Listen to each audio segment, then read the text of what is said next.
Guys আজকে ভীষণ ঝড় উঠেছে, তার মধ্যে আমরা ডোভার্সের মধ্যে হেঁটে যাচ্ছি। আজকে Thursday, first May, labours day. আমরা মজদুর কিন্তু তাও পড়তে এসেছি গাইস। আমরা আজকে বড্ড আমরা কিন্তু কাজ করি না, আমরা হচ্ছে অ্যাকচুয়ালি কি বলুন তো, আমরা কনস্ট্রাকশনের কাজ করি, আমরা ইট বালি সিমেন্ট না মানে আমরা কিন্তু কর্পোরেট মানে 9 to 5 জব করি, কিন্তু আমরা পেড পাই না, আমরা আনপেড পুরো একদম। আর আজকে ভীষণ ঝড় উঠেছে, ভীষণ না ভীষণ, আমার একটুখানি জীবন চান হয়ে গেছে, ভীষণ ঝড় উঠেছে। তাই শ্রেয়া রাগ করে।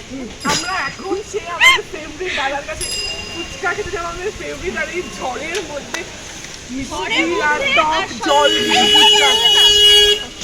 এ বাবা গাইস, অ্যাক্সিডেন্ট হয়ে যাচ্ছে না আমাদের এক্ষুনি, আমাদের অ্যাক্সিডেন্ট হয়ে যাচ্ছে, আমাদের অ্যাক্সিডেন্ট